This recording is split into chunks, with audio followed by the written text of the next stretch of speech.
রাধে রাধে সকলকে, আমার জীবনের আরেকটা ব্লগে তোমাদেরকে স্বাগত। দেখো, আজকে আমার মা মিক্স ভেজ দিয়ে পনির দিয়ে একটা তরকারি করেছে। আর আমার ভীষণ ফ্রাইড রাইস খেতে ইচ্ছে করছিল, তাই আমি একটু সবজি কাটছিলাম। আর আমার মা একটু গানও শুনছিল। আজ যেহেতু মঙ্গলবার, তাই বাড়িতে বজরংবলীর প্রসাদ ছিল বাড়িতে। আর দেখো, বিনসটা আমি কেটে নিয়েছি। তারপর একটা ফেরিওয়ালা আসায় আমার মা কিছু জিনিস কিনেছে, সেই জিনিসগুলো তোমাদেরকে আমি দেখিয়ে দিলাম। ভীষণ ভালো লেগেছিল সেই জিনিসগুলো আমার, তোমরা দেখতেই পাচ্ছ ব্লগে। আর দেখো, আমার মা এসে তরকারিটাও নামিয়ে দিয়েছে। তারপর আমি একটু ছাদে গিয়েছিলাম, মাটি ভিজিয়েছিলাম, দেখতে গিয়েছিলাম যে ঠিকঠাক ভিজেছে কিনা। তারপর স্নান করে সোজা চলে এসেছি ঠাকুর ঘরে গোপু সোনাকে খাবার দিতে। আজকে দেখো গোপু সোনাকে কত সুন্দর লাগছে।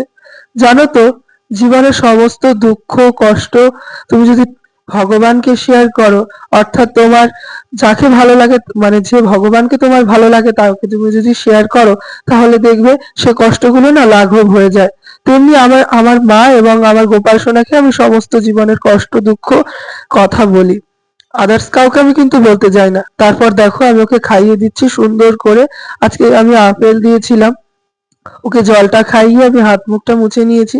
তারপর আমি জল দিয়েছিলাম সূর্য দেবতাকে এবং তুলসী বেদিতে, যেটা ব্লগ আমার নেওয়া হয়নি ক্লিপটা, বাবার জন্য জল রেখে দিয়েছি। তারপর দেখো, ওর খাবারটা তুলে আমি চলে এসেছি ঘরে। আজ যেহেতু অমাবস্যা ছিল, তাই ক্লাব থেকে একটা প্রসাদ দিয়ে গিয়েছিল। আর আমার মা বেগুনের গোলা রেখেছিল বানিয়ে, আমি সেটা এসে ভেজে নিয়েছি। তারপর দেখো, থালায় আমি সাজিয়ে নিয়েছি। ভাত আছে, মিক্স ভেজ, ডাল, আর হচ্ছে পাঁপড় ভাজা। আজকের ব্লগটা